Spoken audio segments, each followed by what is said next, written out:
Go into the world and tell every man that you meet, there is a man on the cross. A Catholic Take. What you need to know right now. A bold synthesis of inspiration and information. Keeping you up to date on the news and issues from a courageous Catholic perspective. A Catholic Take with Joe McLean starts now. Praise be to Jesus Christ. Welcome back to A Catholic Take, a bold synthesis of information and inspiration. I'm your host, Joe McLean, and it's great to be on with you. Praise be to God. Hey, Jason Jones is going to be on the program today. He's got a book that releases today, The Great Campaign Against the Great Reset. It's coming up at 30 past the hour. We're going to have a conversation about sabotaging the Great Reset with Jason Jones from Movie to Movement, from the Vulnerable People Project. Way too much more to mention here, but he's going to be on the show today. I'm looking forward to it. Can't wait to see him again. But today also marks an anniversary of sorts. Today, on this day, back in 1947, Rudolf Höss was hung for his crime as being a participant in the genocide during the Second World War of Jews and Catholics and a bunch of other people. He was the commander of Auschwitz, in fact, where St. Maximilian Kolbe was a martyr, heroically giving up his life to save a Jew. And I got to tell you, it's still an interesting story. And we're going to talk about forgiving sinners, the repentant sinners. And there's an interesting story about Rudolf Höss that I want to share with you, especially in conjunction with news of another repentant sinner who came into the church at Easter time, an ex-porn star who made a lot of money off of adult content, has given her life over to Christ and to his church in a beautiful and profound way. And I think this is an opportunity for you and I to learn something very special and a lesson of forgiving the repentant sinners and welcoming them home. We'll put links to everything in the stationofthecross.com/ACT. Let's begin with prayer. In the name of the Father, the Son, and the Holy Ghost. Amen. Remember, O most gracious Virgin Mary, that never was it known that anyone who fled to thy protection, implored thy help, or sought thine intercession was left unaided. Inspired by this confidence, I fly unto thee, O Virgin of Virgins, my mother. To thee do I come, before thee I stand, sinful and sorrowful. O Mother of the Word incarnate, despise not my petitions, but in thy mercy hear and answer me. Amen. In the name of the Father, the Son, and the Holy Ghost, and now your saint of the day. Saint Bernadette Soubirous, pray for us. Bernadette was born to an impoverished peasant family in Lourdes, in southern France, in the year of our Lord 1844. She was illiterate and asthmatic, and far behind in her catechesis. In 1858, 4 years after the declaration of the dogma of the Immaculate Conception by Pope Blessed Pius IX, Bernadette went to gather firewood in a rocky grotto near the town. After a frightening noise like an approaching storm, a beautiful young woman appeared in the grotto, and Bernadette instinctively knelt and prayed the rosary with her. Bernadette saw the beautiful lady 17 more times. On February 25th, the lady directed Bernadette to dig in the dirt near the grotto. The miraculous spring of Lourdes welled up on the spot. On the Feast of the Annunciation, the lady declared to Bernadette, I am the Immaculate Conception. Bernadette suffered great ridicule and persecution until an investigation finally approved the apparitions of the Blessed Virgin, but nothing shook her faith or her humility. At the age of 22, she joined the Sisters of Charity with the name Sister Marie Bernard. Always in poor health, Bernadette died of tuberculosis at the age of just 35. In France, she is honored on February 18th. For more about this day and others in the Church's calendar, visit thestationofthecross.com/saints and seasons. Saint Bernadette, pray for us. And now your headline news. CNA reports Australian police arrest a male suspect following stabbing attack at a Sydney church. Australian police have confirmed another stabbing incident in Sydney after shocking video footage of a man apparently attacking a church leader while shouting Allahu Akbar. With a viral video on social media yesterday, several people were stabbed in the incident, suffering a non-life-threatening injury, but the alleged attacker appears to have been apprehended. The victim in the video is identified as Bishop Mari Emanuel, a former member of the Ancient Church of the East and current leader of the Sydney area Christ the Good Shepherd Church. Daily Wire reports police officer and sheriff's deputy shot and killed in central New York. The shooting occurred just after 8 p.m. in Liverpool, New York, about 6 miles north of Syracuse. Earlier in the night, 2 Syracuse Police Department officers attempted to pull over a suspicious vehicle which fled the scene. The officers tracked the license plate to a home in Liverpool. More Syracuse officers arrived, along with the Onondaga County Sheriff deputies. Moments later, there was an exchange of gunfire between at least one suspect and one of the deputies. One of the 2 Syracuse police officers, one of the first ones who attempted to pull over the vehicle, was struck and killed during the gunfire, along with one of the sheriff's deputies. Both were taken to a nearby hospital where they were pronounced dead. The suspect is also dead. Let us pray for the repose of their souls. And Catholic Vote reports Jesuit University to host drag show. St. Joseph University, a Jesuit school in Philadelphia, will host its annual on-campus drag show this Friday at the Perch, which is located in the Jesuit-affiliated University Campion Student Center. The description reads, quote, "Join us for the SJU Pride's annual drag show, where student, local, and nationally recognized drag queens will perform. All are welcome," close quote. Gee, makes me wonder, what would St. Edmund Campion think about such insanity? And those are your headline news. Praise be to God in all things. The gospel today comes to us from John chapter 6, verses 30 through 35. The crowd said to Jesus, "What sign can you do that we may see and believe in you? What can you do? Our ancestors ate manna in the desert, as it is written, He gave them bread from heaven to eat." So Jesus said to them, "Amen. Amen, I say to you, it was not Moses who gave the bread from heaven. My Father gives you the true bread from heaven. For the bread of God is that which comes down from heaven and gives life to the world." So they said to Jesus, "Sir, give us this bread always." And Jesus said to them, "I am the bread of life. Whoever comes to me will never hunger, and whoever believes in me will never thirst." The Gospel of the Lord.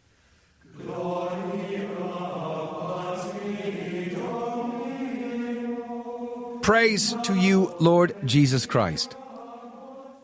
Haydock's Catholic Bible Commentary had a lot to say today. "What sign then dost thou show?"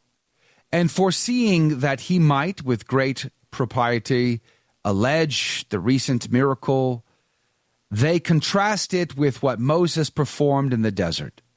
"It is true," they say, "you once fed 5,000 persons with 5 loaves, but our fathers, to that number of 600,000, did eat, not for once, but during 40 years, manna in the desert, a species of food infinitely superior to barley bread." You can almost see there, like it's a repeating pattern. Just like in the wilderness, they had stiff necks as they were being identified. They were a little bit, let's say, they complained a lot.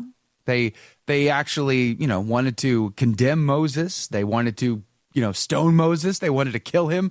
They didn't like that they were taken up out of Egypt, out of their flesh pots. I mean, even though they were slaves there and mistreated and whatnot, still they thought it would have been better to turn back and to go back to Egypt rather than to have freedom.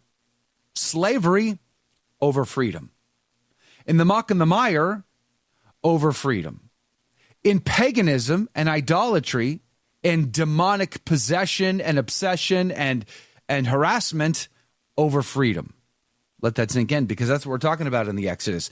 The commentary goes on, "Christ therefore answers them that the food which Moses gave them was not the true manna from heaven, but that was only a figure of himself who came down from heaven to give life to the world." St. Augustine, St. Chrysostom both observe that the Jews here acknowledge Christ to be God, since they entreat Christ not merely to ask his Father to give it to them, but "do thou thyself give it to us." They want Jesus to give the bread that gives life forever.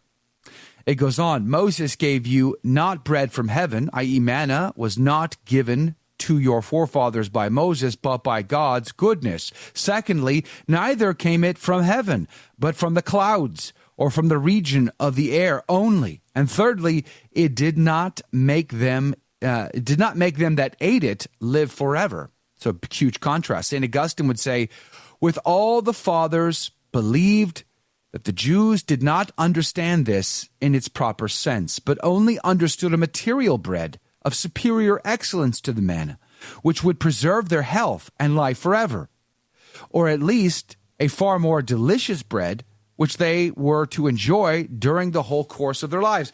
Do we go seek some technology? Do we go look at the world and figure out, is there some sort of a fad thing going on here? There's some Gnostic information being floated about the internet, some device, some technology, something, some procedure that can extend our life? Or do we look to God, who gave his only begotten Son, that if we should believe upon him, that if we should change our lives in accordance, that we should put on the new man, dying in the waters of baptism, rising with him, then and only then might we have truly access to the tree of life, and the fruit of which truly is the manna come down from heaven. The tree of the fruit of the knowledge of good and evil, that fruit is truly found in the flesh of Jesus Christ. That forbidden fruit is no longer forbidden to us because we have died to Christ and been resurrected to Christ. We've put on the new man. Do we believe in this world or do we believe in the next? We have to choose. We have to choose. Let's talk about a man who made that choice just before he was executed. Next.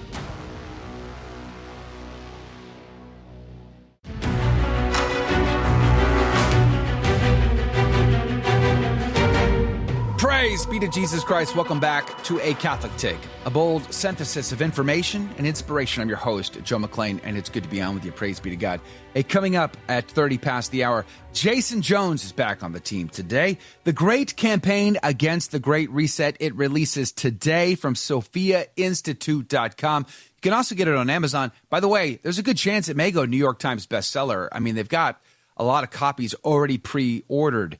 So we're going to have a conversation with Jason Jones at 30 past the hour about sabotaging the Great Reset. It's going to be a good conversation. Do join us and share us with a friend. I'd be very grateful to you.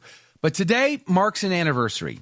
Today, on this day, back in April 16th of 1947, Rudolf Höss was hung to death at the very camp in Auschwitz that he commanded, where so many people suffered and so many people died.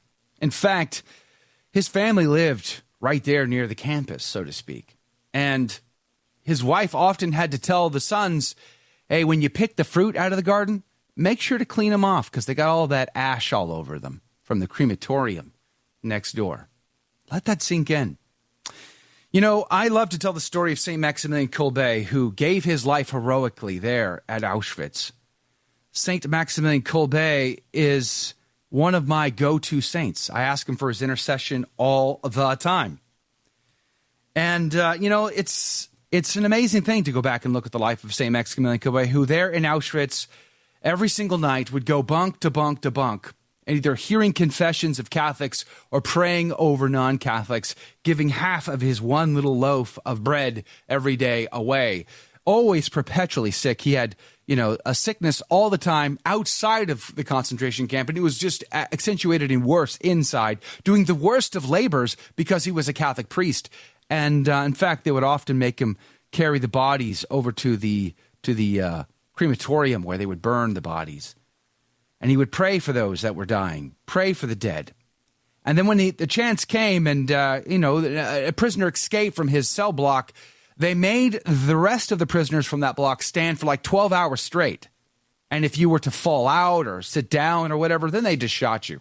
So the intimidation, the fear factor was incredibly high. And he gave himself. I have a friend whose dad stood 3 rows behind Maximilian Kolbe on that very day there in Auschwitz.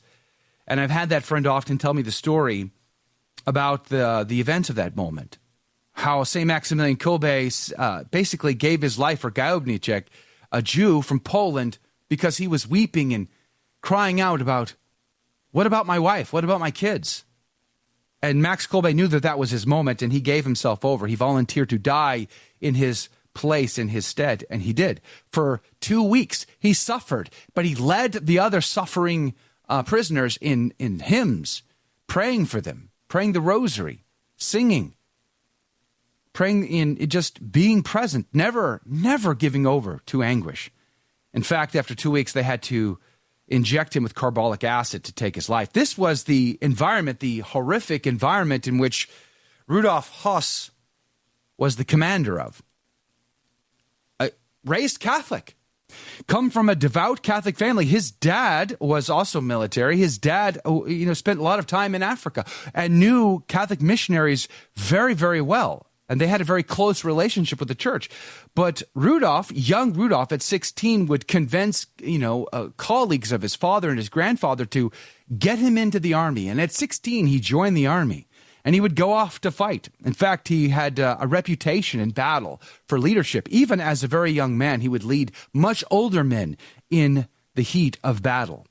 He would become a sergeant, and eventually, after the First World War, he became disgruntled. He would fall into bad company, which would lead him to the National Socialist Party, and he would renounce his Catholic faith, and he would embrace the ideology of Hitler, Himmler, and the rest of the Nazis. And he gave himself over. But yet he still had a major issue in his life. That issue was he had a conscience. And even though his colleagues in the SS seemed to be cold-hearted and vicious, he himself still had an issue with his heart, with his mind, being at conflict with the behavior, with the choices, with the barbaric actions and cruelty and violence of his colleagues and his professed new religion. I'm linking to an article by Seton Hall University that tells this story in great detail, and you can find it linked in the show notes today at thestationofthecross.com/ACT. But nonetheless, Rudolf talked about how he had to put on a good show so that he would not be seen as weak. In fact, he had a very close friend, also a member of the SS. One day, they're having a meal together, talking about the difficulties of the cruel punishments, the death sentences carried out by the SS, sort of sharing privately in this conversation. And the very next day, he is ordered to carry out an execution of the very friend he was having the meal with. How difficult that was to give the order to fire, to pull out the gun, to pull the trigger. How difficult it was, but yet he did it nonetheless. And he tried to show no emotion in the process, lest any of his colleagues should see that he was weak. This is the environment in which Rudolf Höss struggled internally with. And after the fall of the Nazi regime, Hitler committing suicide, Himmler trying to create a secondary government which failed, he was told to run, to hide. And he did so for 10 months until, of course, he was caught. And he was taken to trial. And it's interesting because at his trial, he doesn't do what almost all of his other colleagues do. He doesn't try to say, hey, I was innocent, just following orders. He doesn't pull that, actually. He, in fact, instead takes ownership of his actions. He takes ownership of his actions. This is what he writes right before he is sentenced to death and put to death, actually. He says, my conscience compels me to make the following declaration. In the solitude of my prison cell, I have come to the bitter recognition that I have sinned gravely against humanity. As a commander of Auschwitz, I was responsible for carrying out part of the cruel plans of the Third Reich for human destruction. In so doing, I have inflicted terrible wounds on humanity. I caused unspeakable suffering for the Polish people in particular. I am to pay for this with my life. May the Lord God forgive one day what I have done. I ask the Polish people for forgiveness. In Polish prisons, I experienced for the first time what human kindness is. Despite all that has happened, I have experienced humane treatment which I could never have expected and which has deeply shamed me. May the facts which are now coming out about the horrible crimes against humanity make the repetition of such cruel acts impossible for all time. Close quote, Rudolf Höss. On April the 14th of that year, he was transferred to a Polish prison, and he asked for a Catholic priest. Now, he had left the Catholic Church back in the 20s, disgruntled, full of spit and vinegar for this growing national movement which he found himself in. In fact, he even participated in the gang brute violence, the brown shirt violence, killing gang members and such. You must be careful of your peer groups. You must be careful about the toxicity of the environment that you allow yourself to be in and the people that you allow to influence you, the friendships that you invest in. But on April the 14th, when he was transferred to this Polish prison, he experienced that treatment. He experienced that humane treatment, that civility that he did not afford to the prisoners under his care at Auschwitz, that he treated rather cruelly. And he tolerated the insane treatments of his commanding officers that were under his command. He called for a priest. It took them a full week or more to find a Jesuit by the name of Lawn, Father Lawn, to come. Just so happened that Father Lawn lost 12 of his brother priests in Auschwitz. But Father Lawn came anyway, despite the fact that this man, Rudolf Höss, was responsible for the death of 12 of his companions, 12 of his friends. He came, and he heard Rudolf's confession. He spent a week preparing him for what would come, a week preparing him to make that confession, a week preparing him to face his eternal destiny, his judgment. He gave him last rites. He forgave him. He said the words of absolution. He, in persona Christi, had the voice of Christ spoken through this priest to this man who was responsible for such human destruction. I forgive you. You are absolved. The power of the sacrament, the power of forgiveness, it extends to even the worst among us. And that reminded me, because I saw a story out by the Daily Signal, ex-porn star finds faith, says her life will never be the same. She spent her youth making adult films, making a lot of money. And then she went on a trip, a vacation of sorts to Italy. Miss B Converted, as you can find her. Brie Solstad over on Twitter. We're going to put a link to it, the article, in the show notes today. She goes to Italy, and what does she find? She finds beauty, goodness. She thought God had rejected her when she needed him most, and she went further into drugs and drunkenness and pornography and licentious behavior, and committing one mortal sin after another mortal sin after another mortal sin, opening the way to the dark, the diabolic into her life to harass her, to compel her further down to the pit of hell itself, until she saw goodness and beauty. The good, the true, and the beautiful. The epic structures of basilicas, the incredible, priceless art and architecture, the images of the Blessed Virgin Mary, purity itself. And it affected her soul. And no soul is too far lost that cannot be reached by the love of God to the good, the true, and the beautiful. So what's the bottom line here? What is the takeaway? That if God can forgive Rudolf Höss, if God can forgive the licentious harlot, God can forgive me. And God can forgive you. But here's another takeaway from this story today that really struck me hard. Are you prepared to forgive Rudolf Höss? Are you prepared to forgive those who commit such grave, inhumane, injustice, vile, disgusting crimes against humanity? Are you prepared to forgive even your enemy? Or do you want vengeance? Vengeance is mine, saith the Lord. And I am reminded again of the prophet Hosea, who God commanded that he marry the harlot so that Hosea would know what it was like to be God, married to a harlot. And yet there is hope for the harlot. There is hope. The good, the true, and the beautiful.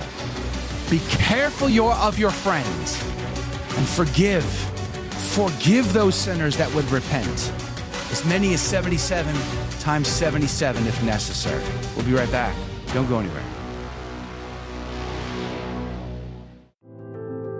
Are you looking for a simple, creative, and easy way to contribute to the Station of the Cross? Why not consider a transfer of stock or donating a mutual fund gift to help support us in our work of evangelization? Transferring a gift of long-term appreciated stocks, those owned for more than 1 year, can provide significant tax advantages by allowing you to deduct the fair market value while paying no capital gain tax. Today, most stock transfers are easily made electronically from your broker. Just call us at 1-877-888-6279. That's 1-877-888-6279. Your broker will need to indicate the number of shares being transferred and the QSIP number of the shares. May God bless you for considering a gift to the Station of the Cross so that we can continue proclaiming the fullness of truth with clarity and charity for years to come.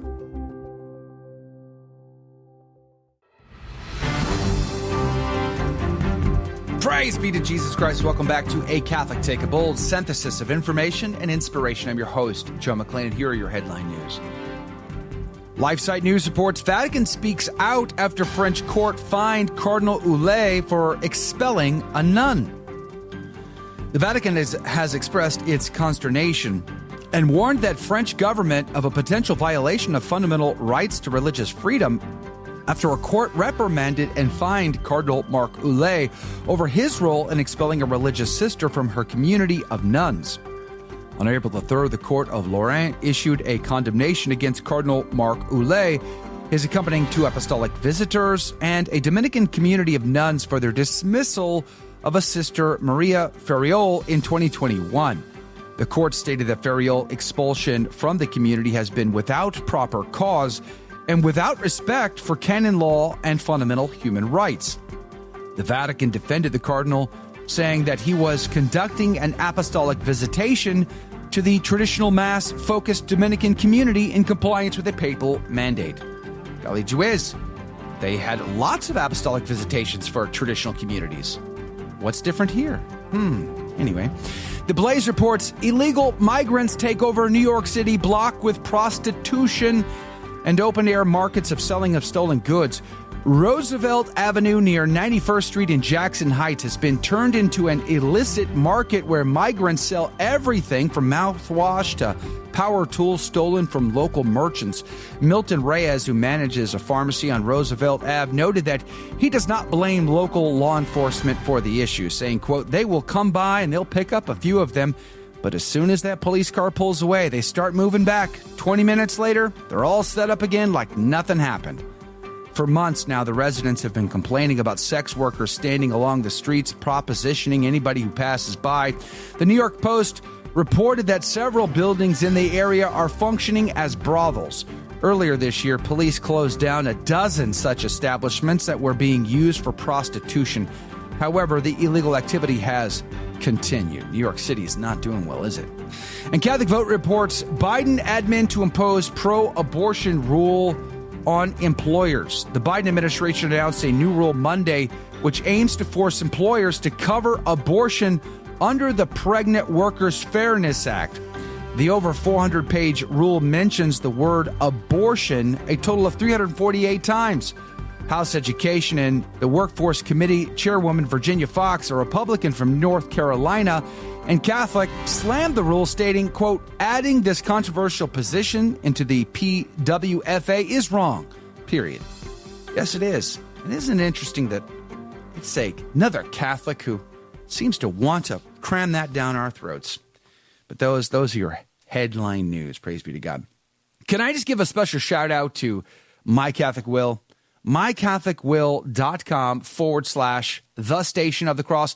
I'm told if you use promo code 14 Stations, they'll give you a free will. Do you have a free will? Do you have a will at all? Maybe, just maybe, if you make use of this opportunity, who's a great sponsor and supporter of what we do here at the Station of the Cross Catholic Apostolate, then you might leave us in your will. That'd be an amazing way to support our future. All you got to do is go to mycatholicwill.com/the Station of the Cross. And just, again, use referral code 14 Stations, a hint, Stations of the Cross. And you can get it just takes minutes. It's easy, super easy. And you get a free will out of the deal. So we're grateful. It's kind of a win-win for everybody. And we would appreciate it if maybe you might consider leaving us in your will. Again, mycatholicwill.com/the Station of the Cross. Hey, I saw an article over at the Dallas Express. California mom wants child castrated without father's consent.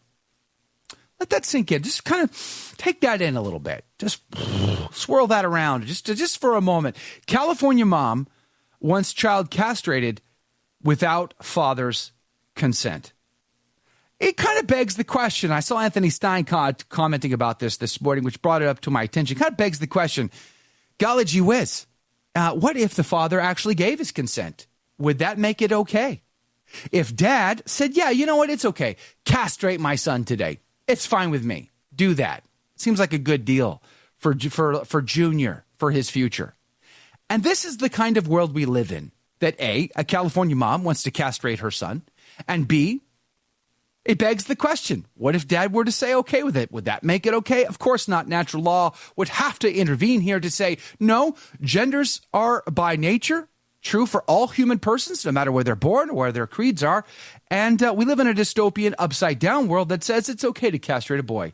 And speaking of this issue, there's a book out. It releases today called The Great Campaign Against the Great Reset by SophiaInstitute.com. Releases today, headed on its way to the New York Times bestseller, and author Jason Jones joins us now to talk about it. Good morning to you, Jason.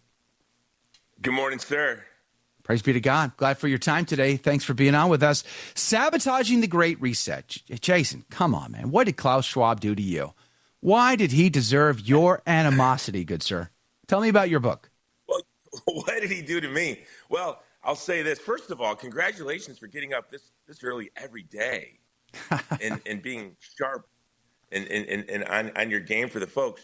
Well, I was the first American arrested leading an anti-COVID lockdown.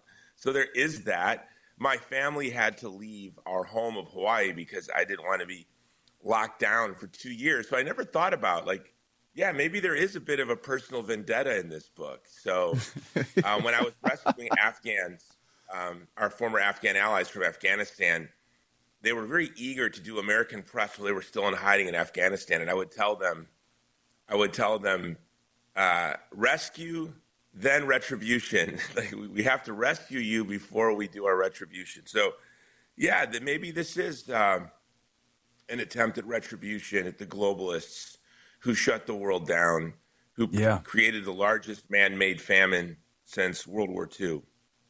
Yeah. And who want to inflict this on our posterity. There is an initiative by the World Health Organization to set up a permanent health dictatorship that will give them the power to lock down every country in the world at their whim, basically turning over our president, our governors, our sheriffs, our chiefs of police, and making them subordinate to unelected, distant bureaucrats that could shut down the entire country. I mean, something, power that the Soviet Union never had over its satellite states. The World Health Organization seeks to have over every country in the world.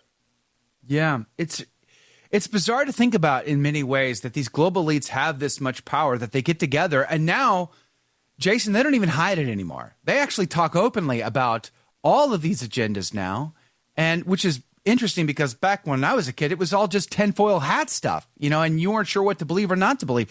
Now they're happy to admit their plans. It's pretty bold and audacious on their part, don't you think?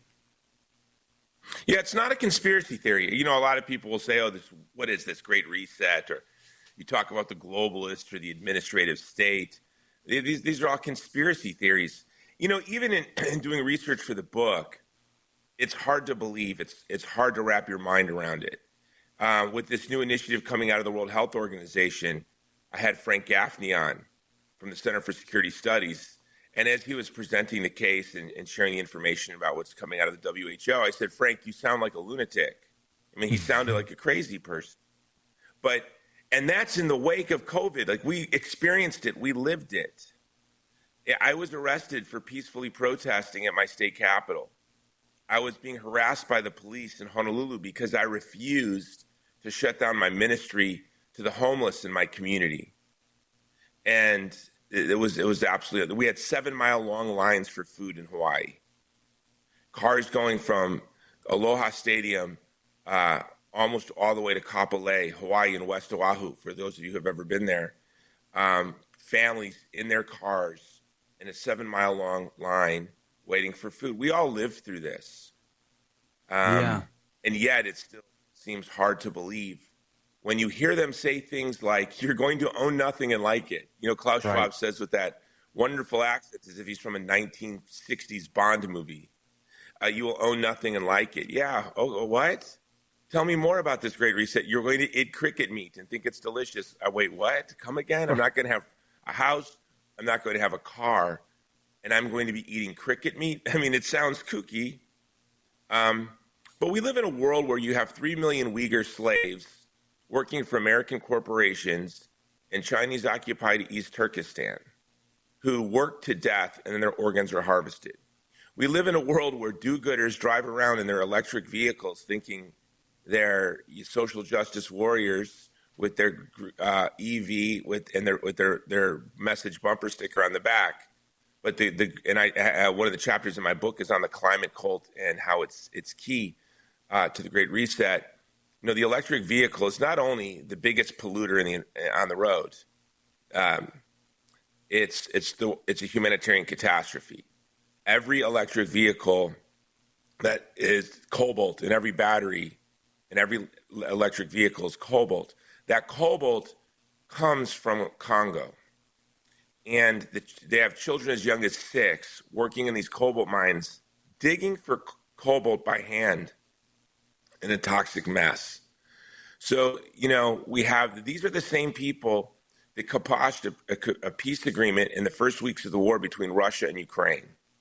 And so when you're thinking that they can't be that evil, but they are that evil. They hide the truth about the catastrophe of electric vehicles from you. They sabotage a peace agreement in the biggest war in Europe since World War II. It's erased a generation of young men from Ukraine. They produced the largest famine in the world with the policies surrounding the CCP virus. So this is very serious. So I, sort of like all of my work in the Vulnerable People Project, all the work that we do, at the root of what we do, it's trying to leave for our posterity a culture of life and a civilization of love. A necessary condition for that is, as you said, and I quote C.S. Lewis in the book, is to launch this great campaign of sabotage. And we will succeed. Yeah. You go through, for example, the electric vehicle market. I'm sorry? I was going to say, you go through 5 ideologies in the book, 5 isms, really. And I want you to can you give us the elevator pitch on those? What are the 5 ideologies that you identify as really being a part of the Great Reset and the Global Elite Project? Yeah, victimism, Gnosticism, transhumanism, and anti-humanism in the climate cult. And the key, and really my goal with this book, I always have, my wife is like, you always give yourself such modest goals. I said, my goal with this book is to thrust the word victimism into the American lexicon. Like, I really want that word in the dictionary. what is victimism? It's a word coined by Rene Girard, and it's the ideology of concern for the vulnerable to gain wealth, power, and prestige at the expense of the truly vulnerable. And it was coined by Rene Girard. He also, in the 1990s, talked about the victimist Olympics. In the post-Christian world, it really is, it's the triumph of Christianity, where you have to make an appeal to victimism. You have to say, I'm a victim, help. That is the triumph of Christianity, because you look at the war between Hamas and Israel in Gaza, both sides present themselves as a victim. You can't imagine in a pre-Christian world appealing for help by saying, I'm the weak one here. I'm the aggrieved. No. Could you imagine going to Caesar and say, hey, ally with us, Caesar, we're the weak one here? No, that wouldn't happen. So victimism is really the devil's attempt to regroup and still exact retribution on the weak and the vulnerable, to rob them of protectors. And so victimism is key. And I can give you, we talked about the green car. Most people who drive electric vehicles, like people I just frustrated with my soliloquy on the EV earlier, they're driving the green, they're driving the EV, you're driving your EV now to the show because you actually care about the environment. Right. Hold that thought right there. We are right at a break. We're going to pick up right there on the other side of this break. Jason Jones is our guest. His book is The Great Campaign Against the Great Reset. Highly recommend it. SophiaInstitute.com is the website. You can also find it, of course, on Amazon. But check them out at SophiaInstitute.com. We'll put a link to it in the show notes, of course. It's on its way to New York Times bestseller, Sabotaging the Great Reset. I love that theme. It's so great. We're going to pick up on the climate cult, but also the 5 principles that are answering those 5 ideologies and isms. All that with Jason Jones and more is coming up next. We'll be right back. Don't go anywhere.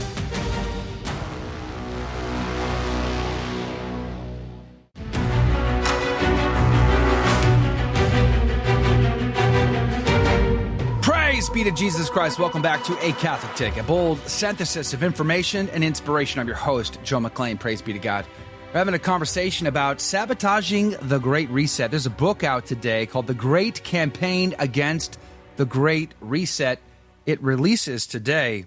Oh, my camera didn't want to work there for a second. Hey, it releases today. SophiaInstitute.com is the website. SophiaInstitute.com, Sophia Institute Press. You can also find it on Amazon. And I encourage you to pick up this book, support the effort to get on to the New York Times bestseller, because how do you plant seeds unless we get out to the harvest, get out to the crop, right? So let's do that today. The Great Campaign Against the Great Reset. Jason Jones, welcome back to the show. We were talking about climate cultism. One of the things you talk about in the book, and I want to start at climate because I think it's important, is how many people get swept away in all of these things. Like your neighbor whom you thought had common sense, your friend whom you thought had common sense, your loved one whom you thought had common sense. These were the same people wearing masks in cars, driving around by themselves or walking on a trail by themselves, no one else around, still wearing a mask. Or like there's the schizophrenia involved in, I'm responsible because I'm driving my EV, but not paying attention to the impact, the environmental impact, the health impact upon Africans forced to mine those minerals and the Uyghur slaves forced to build those materials to go into our solar panels and go into our cars and our electric vehicles, et cetera, et cetera. It seems like we have been swept away and we have lost all common sense. What would you say, Jason Jones? You used a key word there, expression. The mimetic contagion, the enthusiasms around, for example, COVID, the people are swept away. They're wearing the mask when they're driving their car alone for the same reason. I hope. Where's my scapular? I'm wearing my scapular. It's piety. Okay. Unfortunately, their object of piety are the gods of the city and the spirit of the age.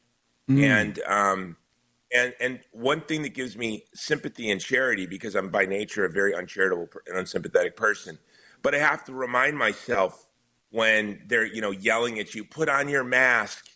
It comes from sort of a thoughtless sense of the common good, or, so it's thoughtless.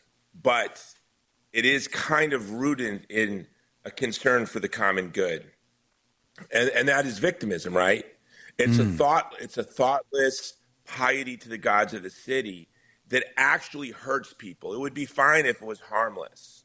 But the reality is, when I was arrested leading the first COVID anti-lockdown event in America, I had just written an article called Flatten the Hunger Curve on how if we followed the CCP lockdown model in response to COVID, we would be pushing the poorest people in the world who are already on the brink of starvation into starvation. We're going to be pushing the poorest people in the world who are already on the brink of hunger into hunger. So I led a protest to stop the lockdowns. We failed, obviously, because I was concerned. Now people always say to me, how did you know? How did I know shutting the world down, slowing down food production, processing, and distribution would disproportionately hurt the poorest people on earth?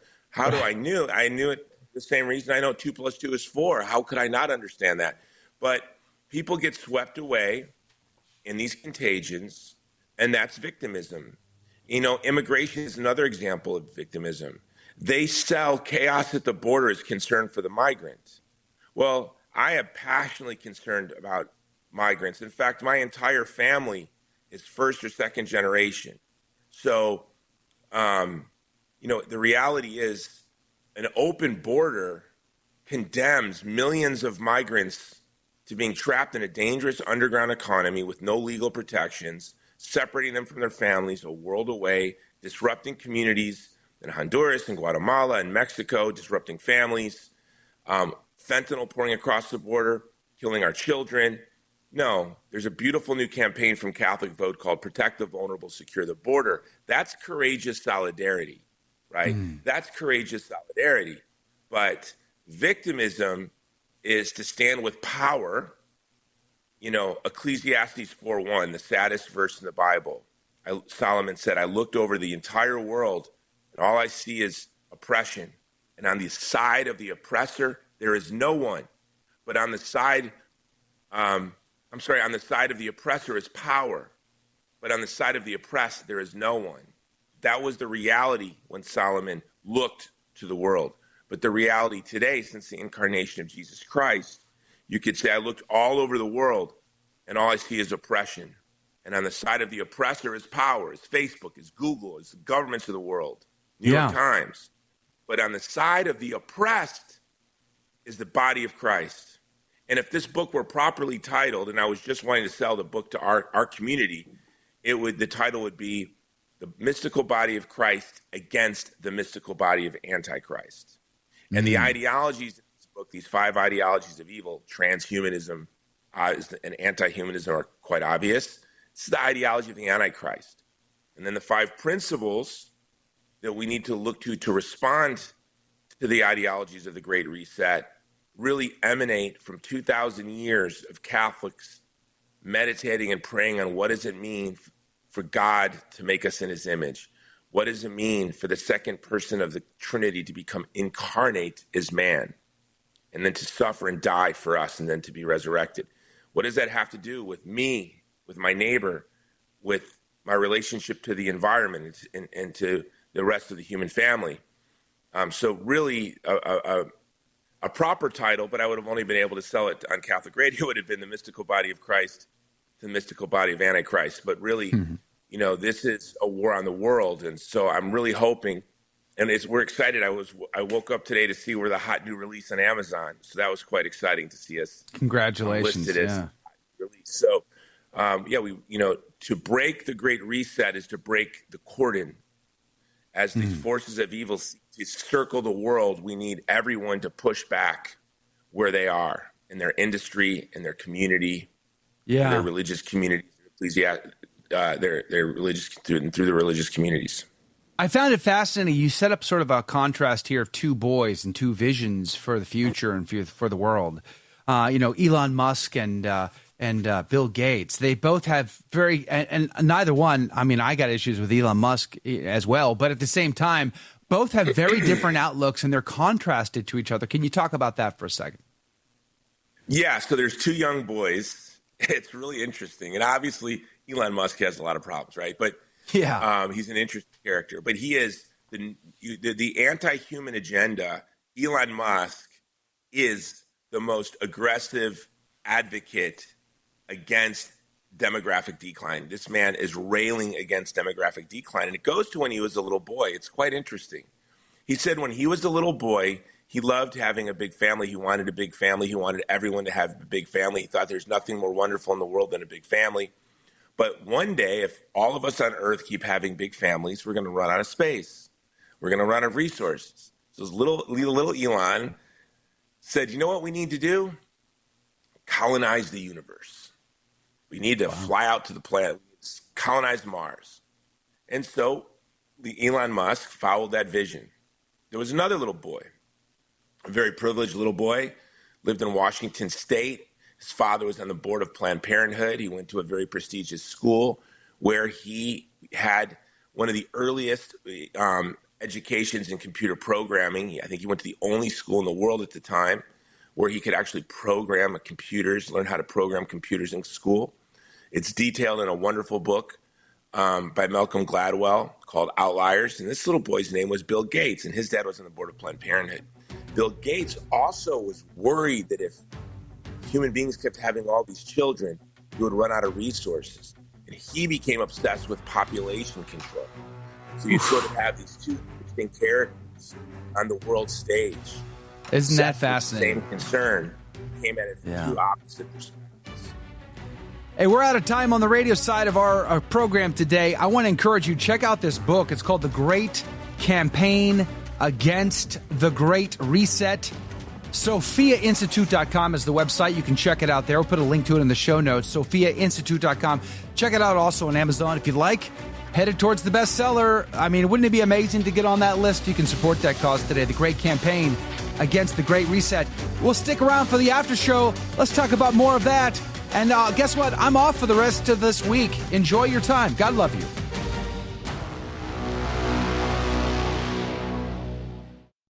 Download the app to take our programming with you wherever you go. Hear what listeners are saying about the regularly updated iCatholic Radio app. The programs on iCatholic Radio are uplifting, educational, and have served to deepen my faith as a Catholic. Thank you for this amazing station.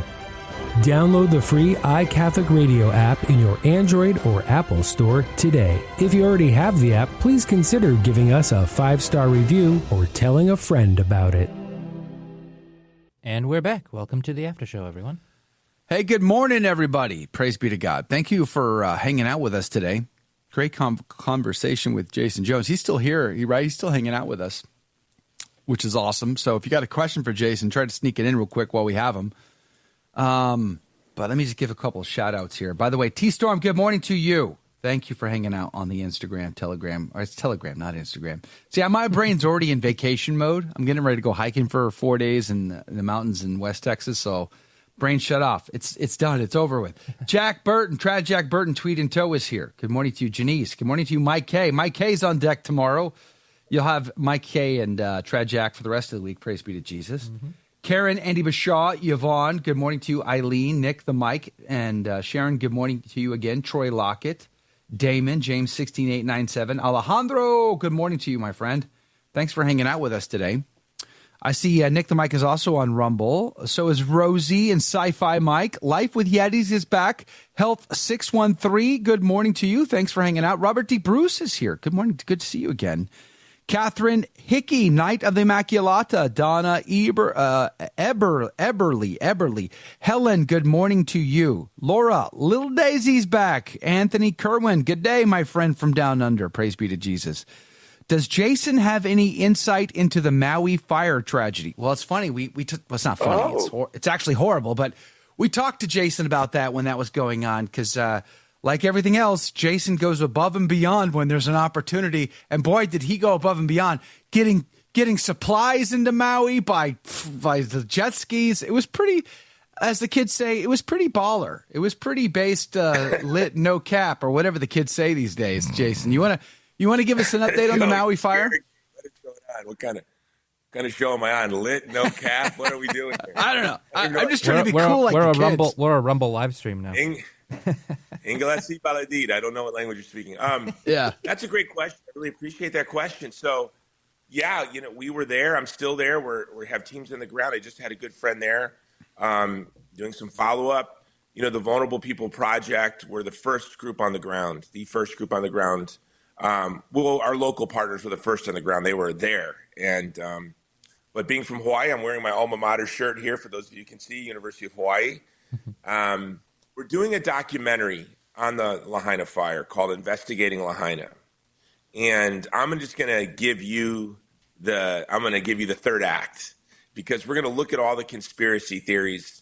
The reality is what happened. It's the climate cult, and it's catastrophe capitalism, as they call it, seizing an opportunity that was created by the climate cult. The power lines should have been buried decades ago, but Hawaiian Electric, which is owned by BlackRock, said that they didn't want to waste their money on dirty energy. In other words, burying power lines. These power lines went across these grassy fields that were formerly sugarcane plantations. And so you had power lines above grassy fields where they frequently have hurricane force winds. This was an absolute inevitability. The breaks were not maintained. The fire breaks, where you do controlled burns so that when fires do happen, they can only go so far. The breaks were not maintained. And then the water was not released. So there are a lot of conspiracies, and we're going to look at all of them because we want to have a very successful box office movie. We're going to look at every conspiracy. But at the end of the day, guilt lies at the foot of Hawaiian Electric and the climate cult and the owners of Hawaiian Electric, BlackRock. Mm-hmm. There is something I can't talk about. We have discovered something that is shocking and implicates the government and the state government and others. But it comes from the fire sort of revealed something, grift. A pretty significant grift that had been going on that the world is not aware of. And so in our investigation, we discovered a grift, but we don't want the culprits to cover their tracks until the movie comes. So we want to smack them hard with the movie. Mystery, so we can't really suspense. And I can tell you, Joe, offline if you embargo that information. But I'm going to call you right after we get off just to find out. You got me. And it's interesting. So all I really want to know, Jason, is should I have not painted my roof blue after that? Probably. Joe Biden said you should. That was weird. That made me doubt myself with the blue roof thing. Let me give you an example of some conspiracies that I was hearing. And I was on the ground. And so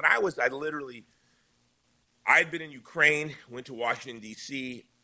The fire happened, and I was with some Catholic leaders from Ukraine on Capitol Hill and doing media hits. Probably it was on your show even, I think, at the time. Got word of the fire, and I did not want to go there. I called my buddy Dallas Carter, who runs Epic Ministries there. He's a native Hawaiian, Steubenville graduate, Catholic school principal, wonderful man.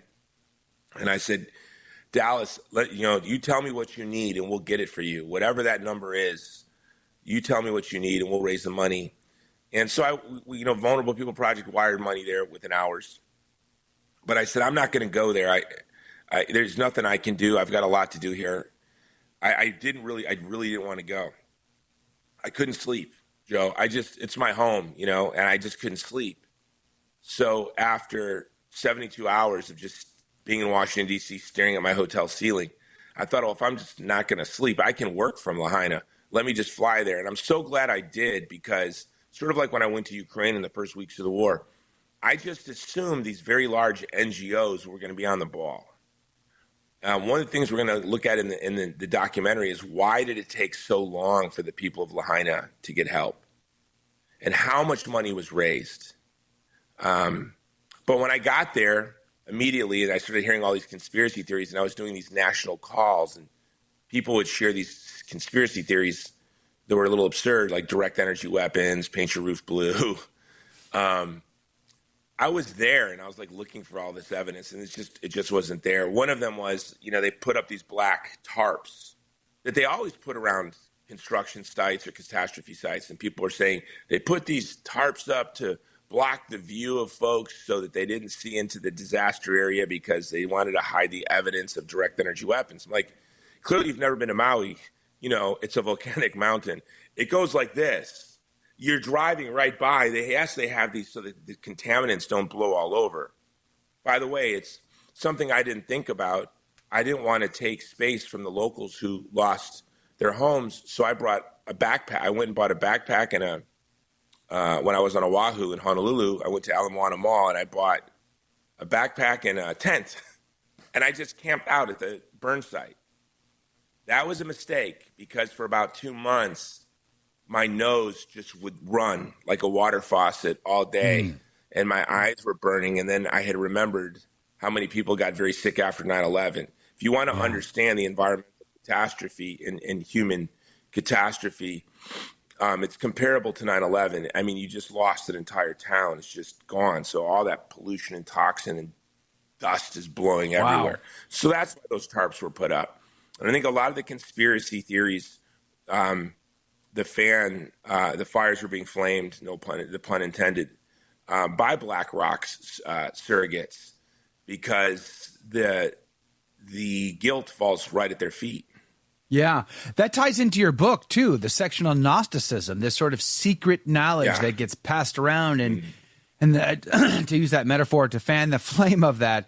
We were gaslit all the time, keeping us guessing, keeping us arguing, keeping us debating, which then ties into one of the other strategies was that public-private partnership and censorship that goes on between government and Google, government and Twitter at the time. Can you say that with a German accent?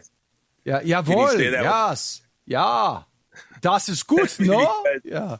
When you hear Klaus Schwab talk about public-private partnerships, you're like, that sounds a lot like, what was your father? Yeah. Oh, he was a Nazi. That sounds a lot like National Socialism. Okay. Yeah. Got to give Klaus Schwab credit. He wrote his first book sort of advocating neo-national socialism. We should just call it what it is. I just coined it now. It's neo-national socialism, guys. Yeah. I was just thinking, because you are, you're intimately connected to Sound of Freedom. And when I was doing some, I remember when the Rolling Stone article came out about Sound of Freedom. And I can't say the letter of the alphabet because YouTube, that's the one thing the YouTube will not allow me to talk about, is really a certain letter and the conspiracies that surround this certain letter. It's like near the letter R. Okay. Like I read the Rolling Stone article let's call it Elemental P. Yeah. The Elemental P conspiracy.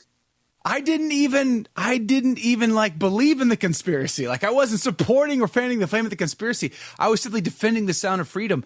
And golly gee whiz, YouTube said you're not allowed to talk about that. You have violated our community standards. I tried to protest that with them on principle alone, and they don't even give you the chance to make your point.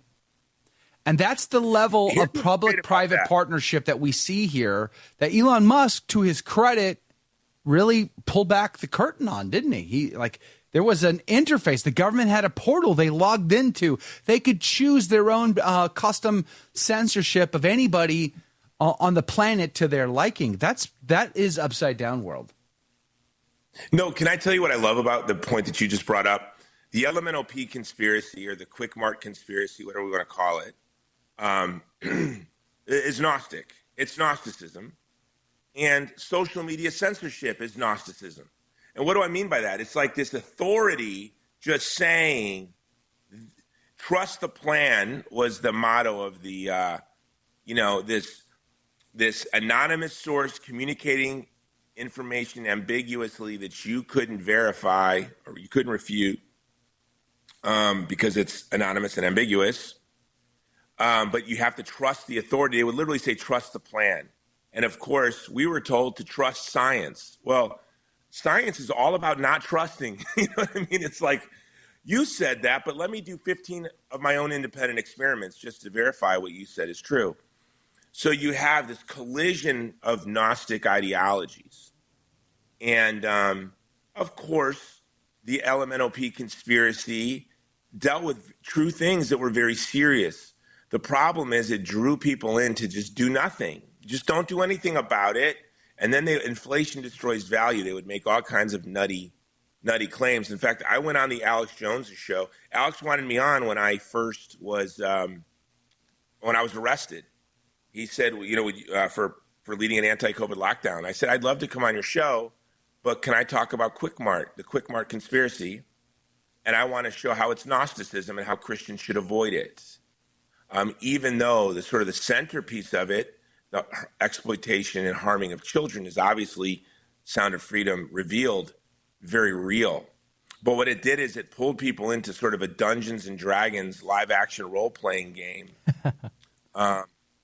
of like, you too could somehow be a part of this by what?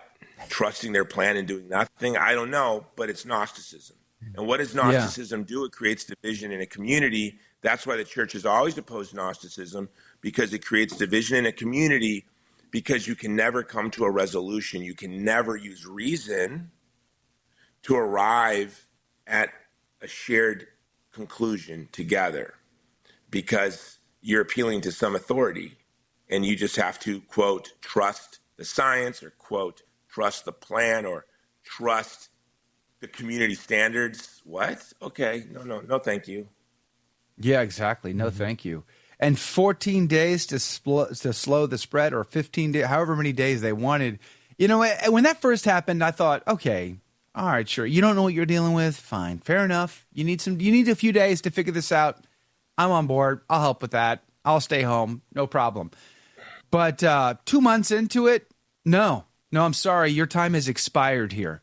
You've now gone past reasonableness, common sense, and you've gone into absurdity. And yet they wanted to hold on to that for what, a year and a half? Going on 2 years? Yeah, that is unacceptable. No matter what side of the aisle you happen to be on, R or D or whatever in between, whatever creed you profess, I'm sorry, that doesn't pass the smell test to humanity. Natural law is offended here. So every human being should have stood up and said, this isn't reasonable. This doesn't make sense. We don't close our lives off and hide in a bunker for 2 years and act like that's okay. It's not. And yet so many people bought that hook, line, and sinker that I remember I was in a pawn shop, and looking at a guitar with my kids, and they're like, and I had the mask on underneath the chin, and they're like, listen, I was trying to be sensitive to you and to your job, so I had the mask on me just so that you could have say, hey, look, the guy tried. But no, the guy harassed me. You got to put it on.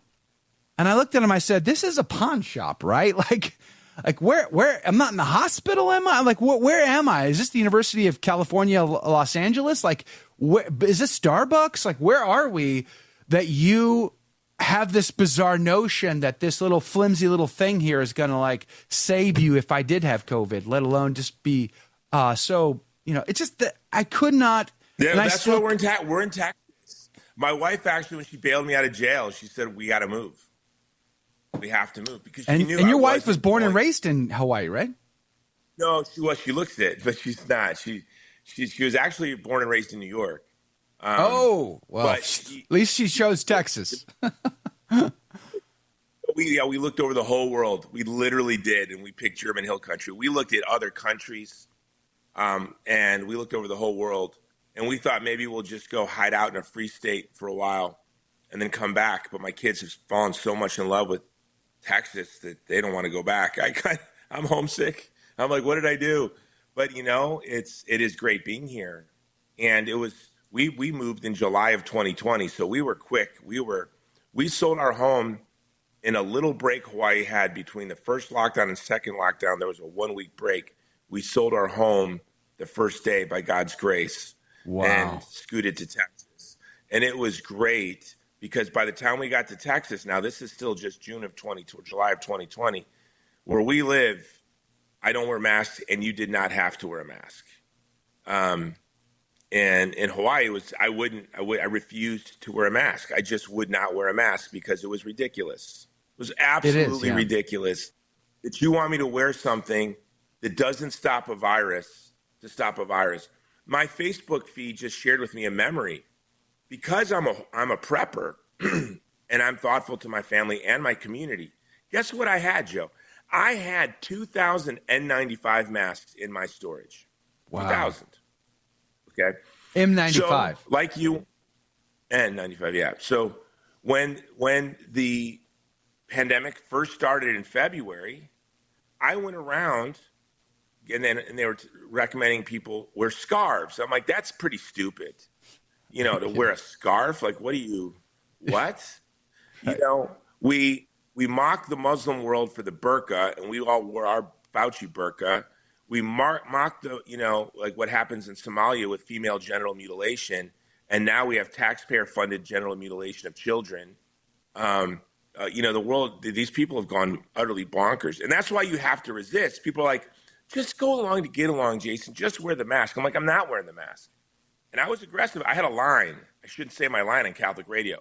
When they would come up to me yelling at me, wear your mask, I would just simply look at them and say, you know what's more dangerous than COVID to your health? Me. And then they would look like, what? I'm like, bro, don't go. And then they would go. But I told people, you just don't understand. We are starving the world. These virtue signaling knuckleheads, we need to resist. If we all, I always said, could you imagine the World War II generation, my grandfather and his buddies that fought across Europe and the Pacific? You think your grandfather would have wore a mask? One of the most beautiful things I saw, the only place you could go to hang out during COVID in Hawaii was the Home Depot. That's where I would go hang out, right? So I would go to the Home Depot. There was this elegant woman, Native Hawaiian woman, beautiful. And she was in this beautiful mu'umu, like this beautiful muumuu, elegant, graceful, walking around without a mask. And they all yelled at her to wear a mask.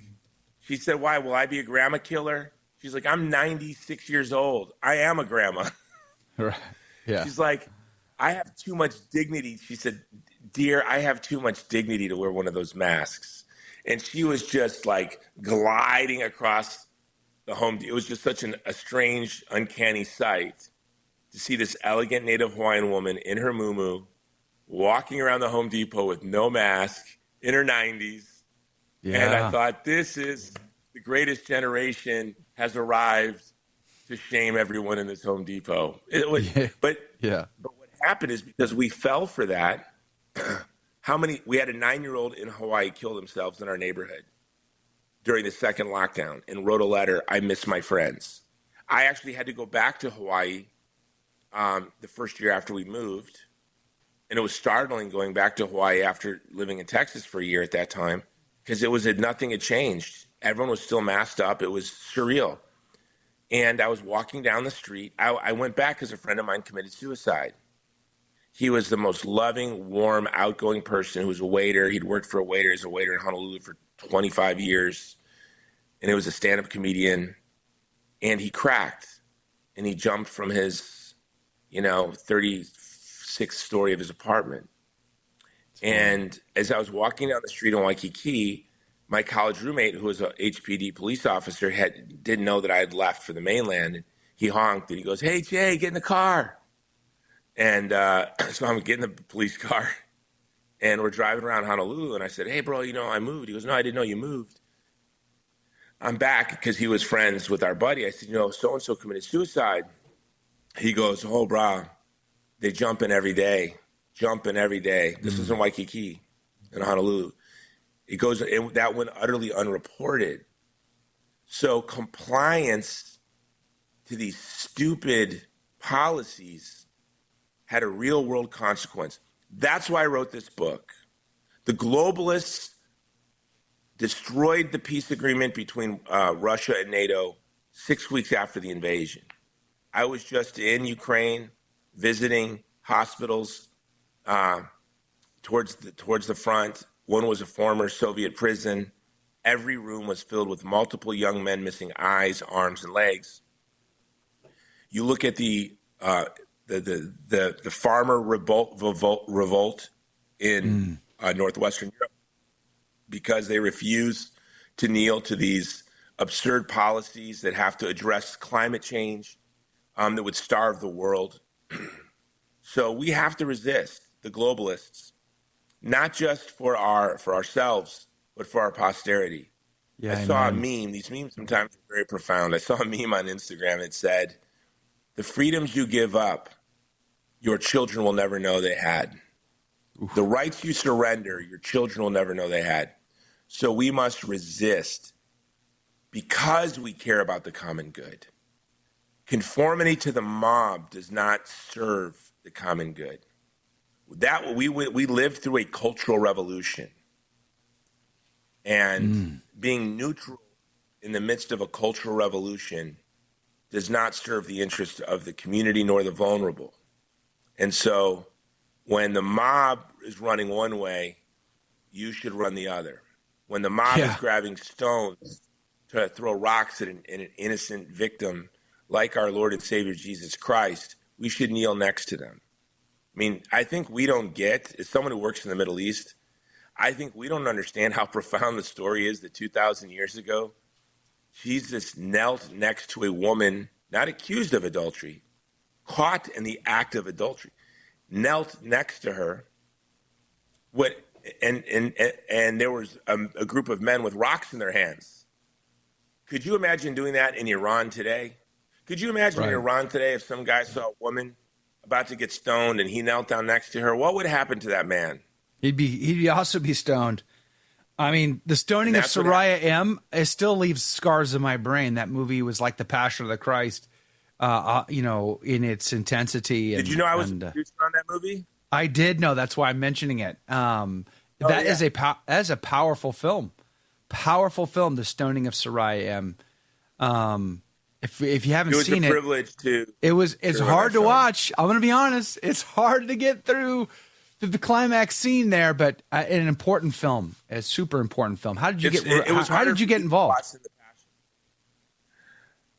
Hold on. Can you hold on 1 second, brother? Yeah, let me give some shout outs here. Over on our Facebook feed, by the way, Lori, good morning to you. Patty, good morning to you. Our friend from one of our plank owners from the Hill Country, Don Paddock, good morning to you. Jane, June Ybarra, and Isabel, good morning. Mimi, good morning to you. Diane's here from New Brunswick, all the way up in Canada, near Nova Scotia. Good morning to you.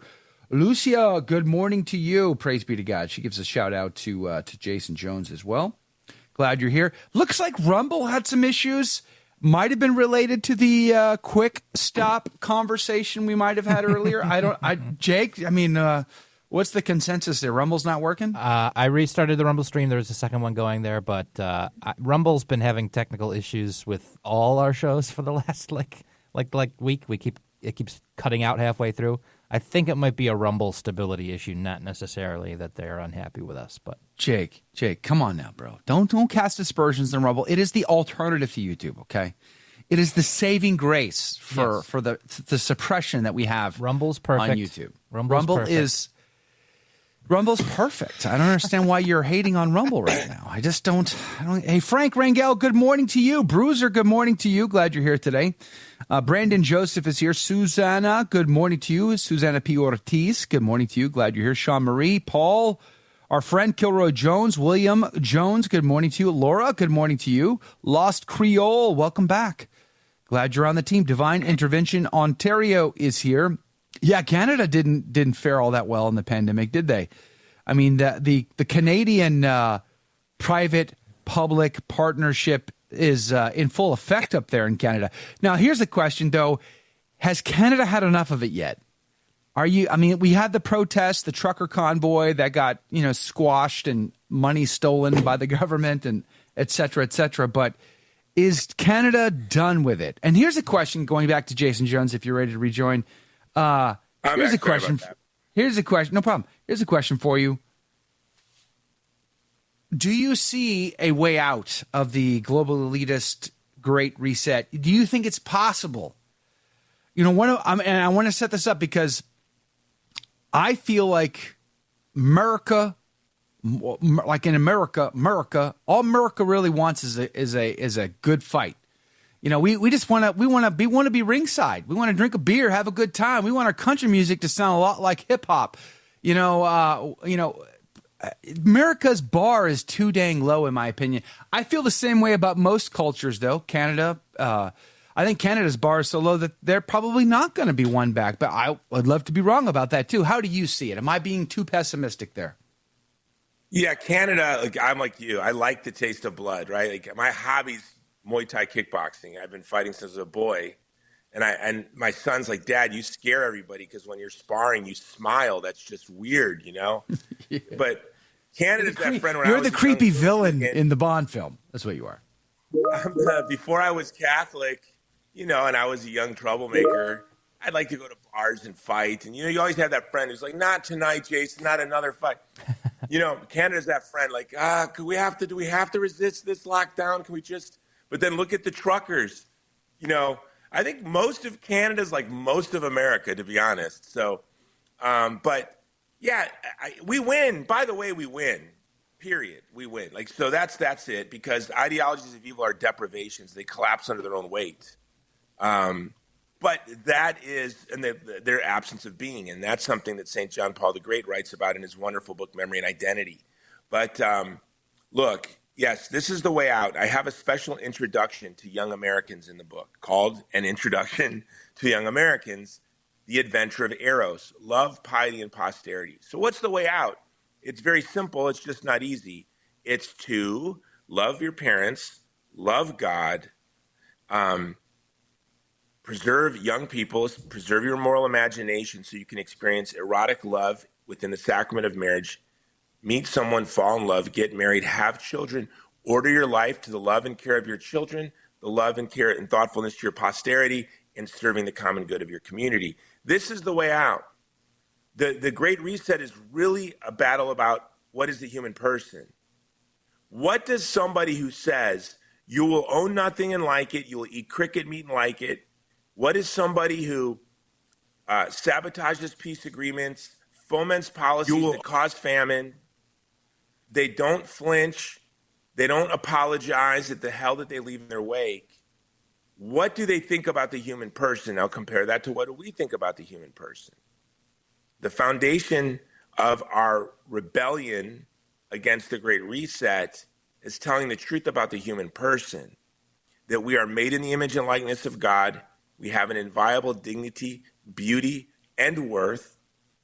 And that's what we are as Catholics. That is our role in all of this, to remind the world of their dignity and of their beauty and of their worth. Yeah. And to not give 1 inch. We will win. And we should see it as an adventure. This is going to be an adventure. Every generation has its great struggles. In the past 100 years, we saw, you know, the battle against Jim Crow and segregation within our own country. We saw depressions. We saw the elimination of childhood diseases that inflicted every family had the wound of losing a sibling or a cousin. We saw world wars. We saw fascism, Nazism, and communism. I mean, imagine being born in Russia in 1917 and what your life would have been like, or being born in Germany in 1900 and having to live through World War I and the rise of Hitler and the Nazis. And it's just every generation has its adventure. And this is our adventure. It's really an adventure of love. It's about reminding the world that we were created to love God and love our neighbor. And that's something the Great Reset wants us to forget. Yes, they do. Hey, Donna, welcome back to the team. Says, jumping in late here, I was fired from a Catholic university in New Hampshire for not taking the jab. God is never outdone in his generosity. I now have the best job ever at a sweet Catholic elementary school. Praise be to God. That's awesome, Donna. That, again, kind of said earlier about like the whole 15 days to slow the spread thing, you know, locking every door, shutting every Catholic parish down. Like that's bizarre. I just can't wrap my head around how we can be so worldly focused that we think that the world is going to provide a solution in such a crisis as that, right? Like the world needed sacramental grace more, not less, in those circumstances. And St. Charles Borromeo, I think, would have been a great example of somebody during the bubonic plague who still provided the sacrament to even those infected with the bubonic plague. He didn't stop giving out the sacrament. He didn't stop confecting the Eucharist. He said some masses outdoors, but he still made sure his priests distributed Holy Communion even to the sick, the infirmed, and the shut-in. Like, there was no stopping the sacramental grace. And yet we live in a day and a time where we listen to our insurance carriers. Say that again? Honolulu, we didn't have Easter Mass. We didn't have it here either. We didn't in Houston, Texas. Wow. In the Galveston, Houston Archdiocese, Cardinal Leonardo was offered an opportunity by one of the wealthiest Catholics in town, the Great Mattress Mac. Look him up. The Great Mattress Mac offered his parking lot to say, listen, have everybody, he goes, I'll pay for it. We'll have the stadium parking lot. Everybody will pull up. We'll have broadcast to the cars. We'll have mass, and then we'll have distribution. We'll figure it out. But let's go. We have to have an Easter. He was told no. Like, no, I'm sorry. I know a friend. You were in the Army. I was in the Marine Corps. Where there's a will, there's a way. There's I can't find an excuse in my head to not have the highest feast day of the year. Set. Like, that was the breaking point for me, was the fact that there was no Easter Sunday Mass. No, it was quite sorrowful. And listen, Hawaii, we had, St. Damien and St. Marianne. And our bishop, who was my friend but didn't talk to me after my leading the COVID revolt in Honolulu, he stopped taking my calls. And I was blowing his phone up, Bishop Larry, and he's a kind, wonderful man, wonderful priest. But he knelt, he took a knee, and our diocese, they were saying things like, look to St. Damien as your example and thoughtfulness to the vulnerable by wearing your mask and staying inside. Wait, St. Damien got leprosy. St. Damien was on the other side of the world, answered a call by the Kingdom of Hawaii to come serve lepers, and then got leprosy and died. Don't appeal to St. Damien. Yeah. And, with my work at the Vulnerable People Project, in the next couple of months, I'll be in Congo, Pakistan, Afghanistan, Nigeria. In the past year, I was in the Middle East. I was in Ukraine. And so people will always say, it's so dangerous, you shouldn't go. Every time it used to make me mad. Now I just shrug. But I'm like, how do I serve the vulnerable without being at some risk? And I always kind of laugh when people, I'm like, wow, you're really afraid to die, aren't you? But just people are scared. They're scared of their own shadow. And it was comical. I remember you'd sneeze or you'd cough, and people would look at you like you threw a grenade into the room. It was quite, interesting. And I think we've all kind of moved past it. It's amazing how quickly, and we just aren't looking back. As a filmmaker, and I have 2 films in pre-production right now that will be going to production this year. I'm about to sneeze. I said sneeze, and now I'm about to sneeze. I don't want to scare your audience. I really do want to do a documentary doing an autopsy on the whole COVID lockdowns and how people reacted. And let's look at the science now. Let's look at the vaccine now. By the way, for my book, Joe, my book was pushed to the #1 on Amazon about 8 weeks ago because Dr. Malone, the inventor of the technology that was used for the COVID vaccine, wrote a review of my book 8 weeks ago. A friend gave him a galley copy of my book, and he published a review where he said that after COVID, he was left with all these questions and no answers, and that this strange book by a strange man, a Catholic public intellectual filmmaker from Hawaii, Jason Jones, answered every one of my questions. And he wrote this beautiful review on his Substack that I'm so grateful for, and that really pushed my book out there even 2 months before its release. But we really need to do an autopsy. We need to look at why. So I was about to tell you on the radio show, on my Facebook memories, this time I love April because it reminds me of COVID lockdown craziness, because it reminds me of, it shares your memories.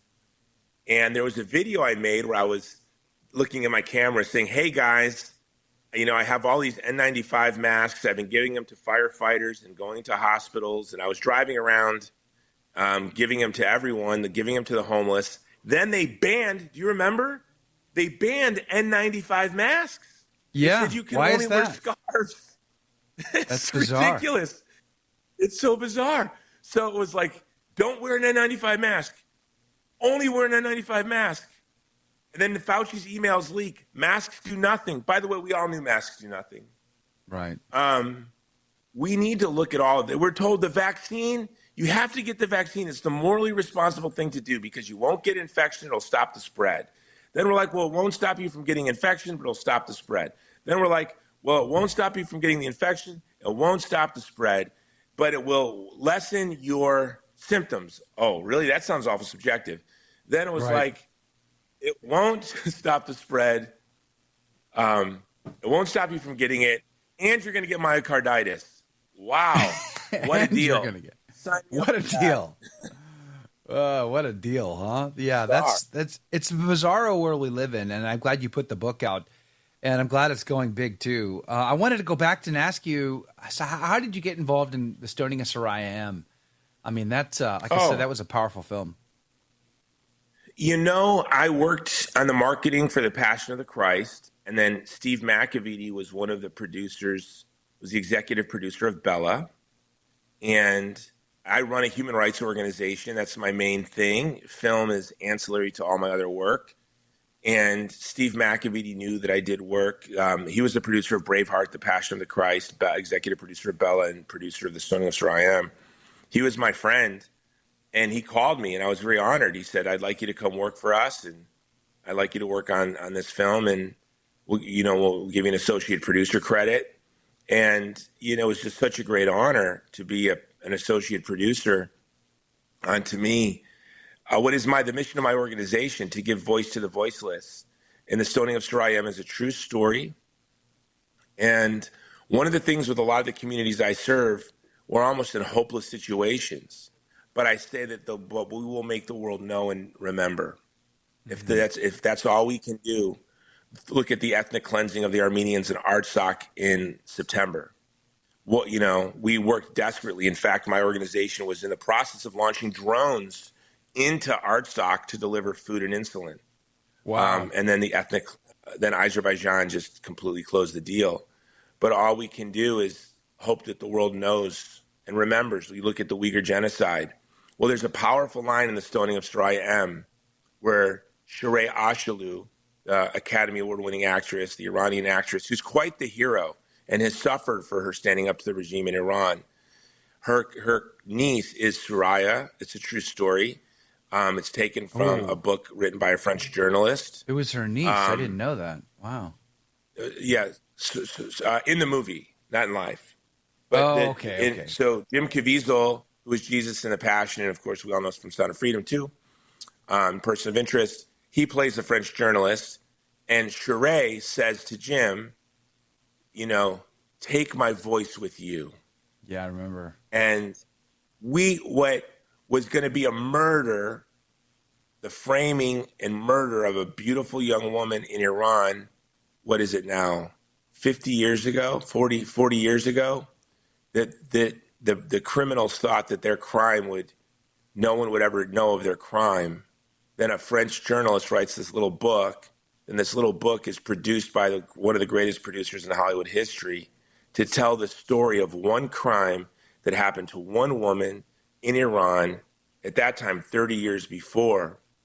And I think of the same thing in this one of my favorite films, A Hidden Life by Terrence Malick, where about Franz Jägerstätter, an Austrian farmer who was murdered because he refused to take the loyalty oath to Hitler, and an SS officer who was begging him just to take the loyalty oath because he didn't want to kill him.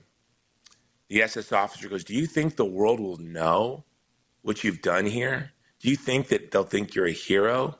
No one's ever going to know what you've done." But the world knows, and God knows. And Franz Jägerstätter didn't care if the world knew. No, there was also in that exactly, same scene, the SS officer says to him,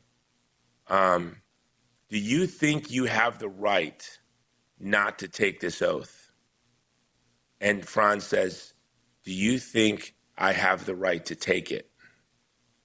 Yeah, exactly. Yeah, it was powerful. And I would say the same thing with the Terrence COVID Malick's vaccine. slow burn was hard for me, but the movie is very powerful, to be sure. I just that slow burn of that film, like you just wanted it to kind of get there, and it was sort of agonizing the whole process to just get there. And I watched love a lot Terrence of the Malick. It's not everyone's cup of tea.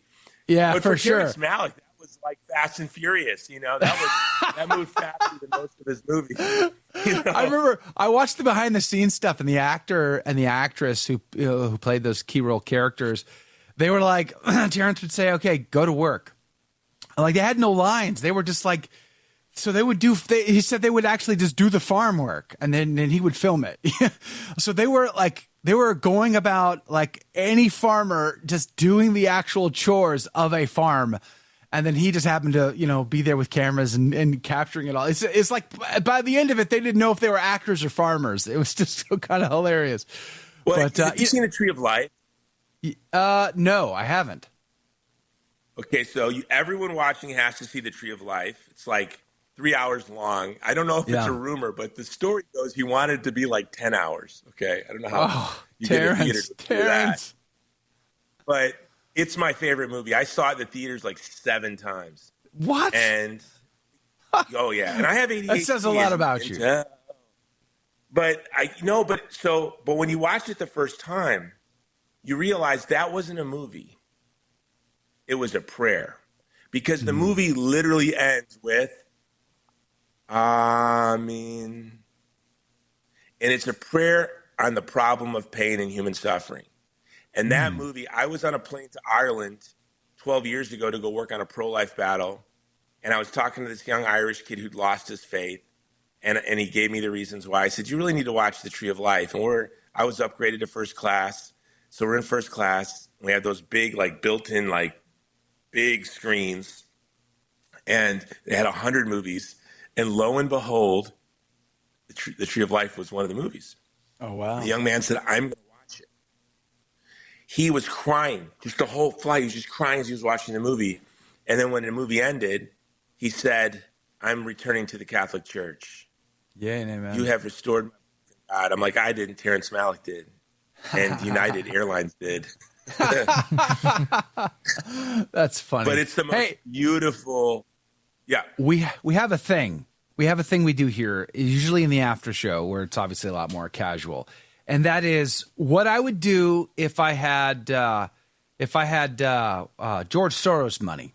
So, and a lot of times we talk about I talk about the films that I would make if I had George Soros' kind of money. There's a series of films that I would love to make. So I want to ask you that question. What would you do if you had George Soros money? I would promote climate change, population decline, transhumanism, so I can live forever. Get rid of all of you useless eaters. I see. Way. Okay. No. So you would just do what George does. I got it. Okay. That was dark. I think God keeps me poor for a reason.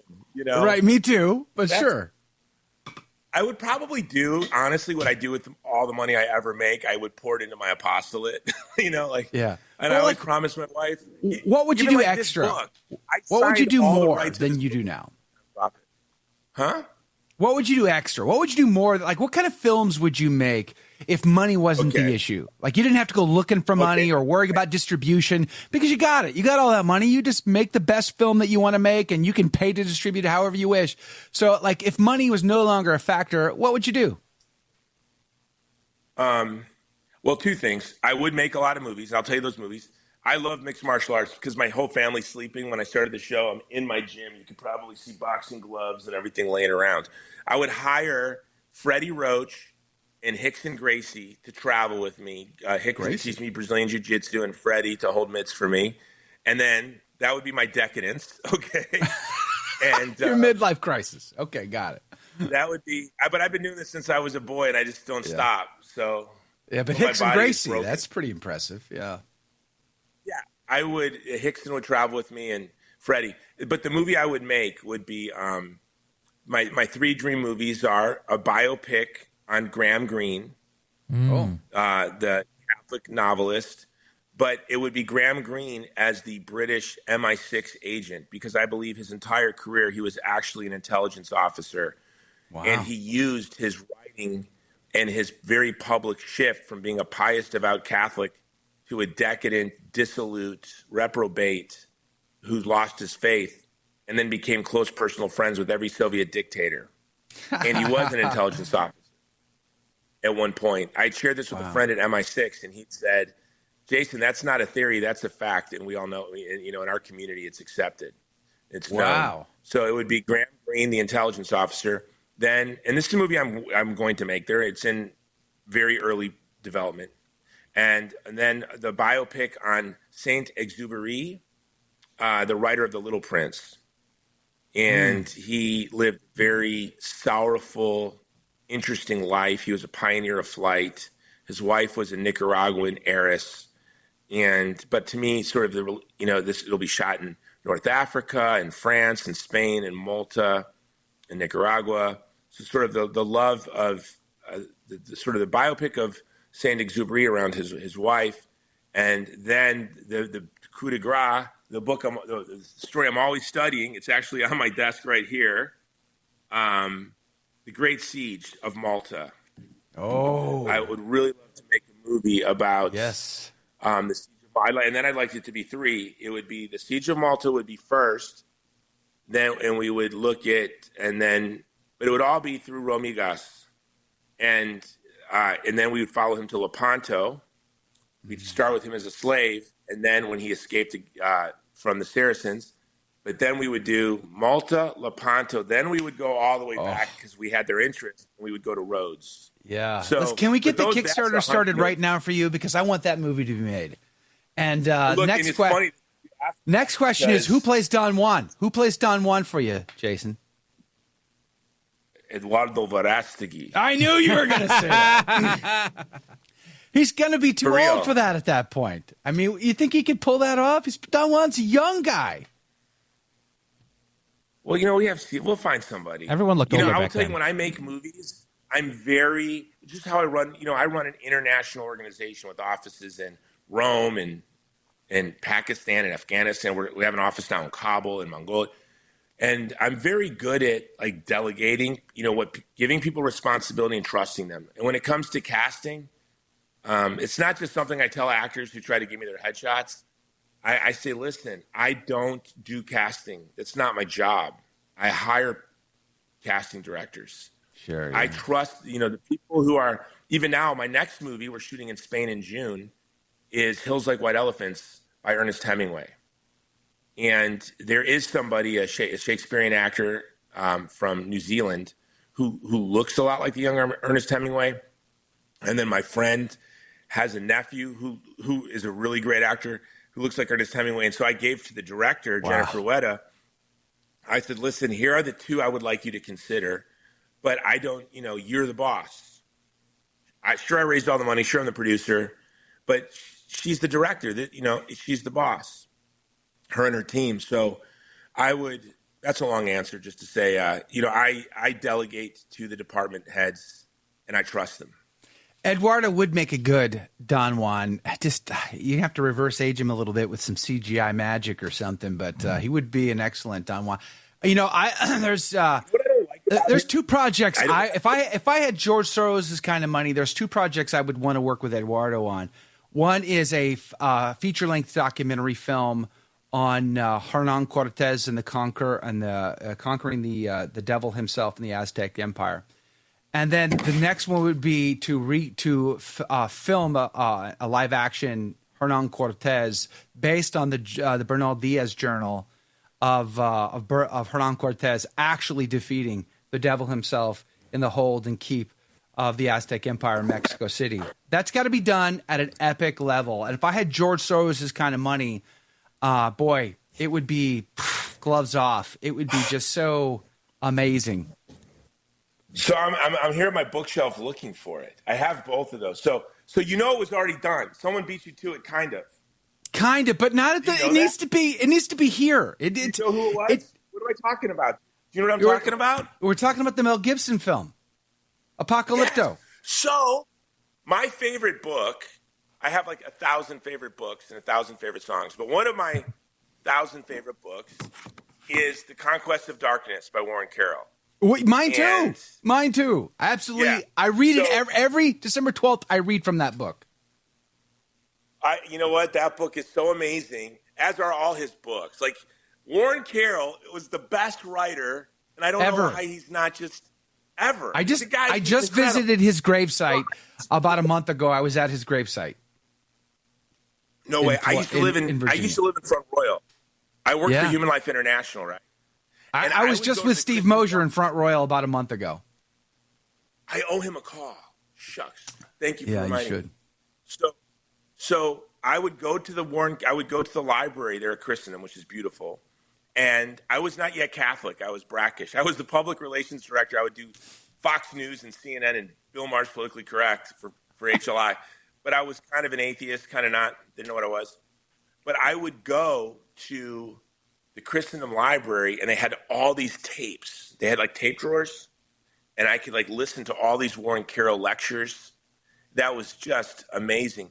But Apocalypto, Mel Gibson wanted to do a trilogy. Yeah. And, the devil attacked him, and that project unraveled. But it ends with Cortez Land. If I had George Soros' money, I would force Mel Gibson to finish that project by sheer volume of cash. I would Mel Gibson might be watching. Mel Soros might be watching. If George gives me the cash, I'm just going to give it to you and force you. Your hands will be tied. There'll be nothing you can do about it, Mel. You're just going to have to do it because you're going to be paid so much money to finish that film. Because frankly, only Mel wants to make that movie. It can only be done at that level. I liked Apocalypto. I didn't know that. Mel met with Warren Carroll. Yeah. Not surprised. And it's so good. He wanted to make a trilogy. And I've read Benel Diaz's journals, and it's like reading the Old Testament. It's so good. It's so good. Blotting out the sky and nobody getting hit. Yeah, it's crazy. It's unbelievable. Yeah, it needs to be told. I mean, the revisionist history, the Gnostic part of your book, like you're talking about today. So the revisionist history on Hernan Cortez, on the conquistadors and what their intentions were or were not, have been greatly exaggerated. And Bernal Diaz sets that record straight.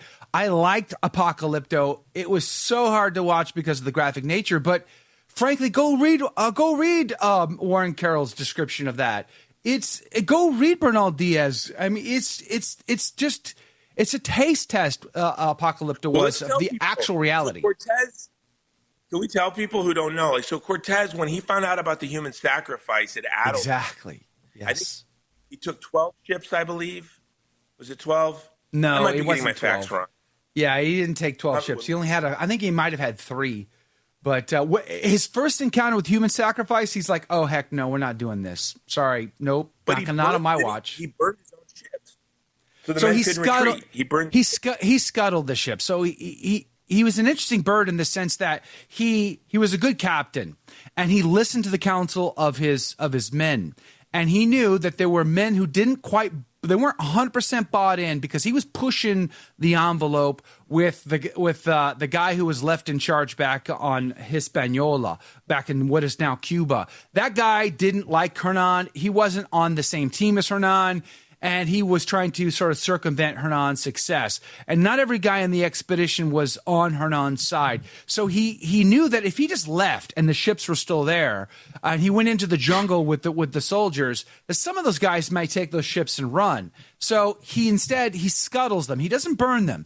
He takes all of the rigging off of the ships, so you can't sail them. And he carries that rigging with him inland into the jungle. And then he takes all the sailors and forces them to also be soldiers on the expedition. So effectively, you can't actually get away. But he didn't burn the ships. That's just sort of been a retelling of the phrase. But he scuttled the ships, and it was a powerful moment because the men had to make a decision at that point: fight or die. There's no escaping here. You're going to be absolutely surrounded behind enemy lines. It's fight or die. And what I love about Hernan Cortez is, and Bernal is so good at the description because he was a military man. He didn't waste words. He just sort of got to the facts. And he talks about how many times Hernan and the conquistadors were attacked, overwhelmed, 10 to 1, 100 to 1 odds. I mean, 50,000 to his 200. I mean, and he would not only win the battle, but then he would win the hearts of those native populations too. And it was thousands of those native people who went to battle with him against the Aztecs in the end and fought right alongside him, because they also hated the Aztecs and they also hated having their children offered up. But every time Hernan saw the human sacrifice, that resolution within him to crush the devil himself at all cost, like even to the peril of his own life and the life of every single one of his men. Like, that story is never told in high school. That story is never told in colleges. No, today. they make him out to be a monster. But I will say something that we need to say about him that's to his shame. Sure. And you're going to mention the princess. He only thought there were two genders. What? You're kidding me. Okay, I'm done. No, I forget it. horrible. Tell Mel Gibson he's fired. We're not doing it. No, it's off. We're not doing it. It's off. I can't do this. I can't do this. Yeah, I mean, there's a drag show at a Jesuit school in Philadelphia this Friday. Mel, if you want to talk it over, I'll be there. I'll see you there. Are you serious? Yeah, this Friday serious? in Pittsburgh. Yeah, St. Joseph's Jesuit University in Pittsburgh is hosting a drag show this Friday. That's just absurd. It is absurd. We live in an absurd world. This is why Hernan Cortez is still relevant today, because Hernan was not a perfect man.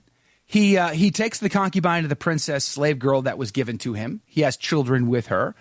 He even offered her to, I think, some of his other officers. He was not a perfect man at all, but he recognized that in this moment of time, his solemn duty, despite his own personal interests, his own even personal greed, his duty was to kill Satan first, free these people first, and then we can talk about gold after.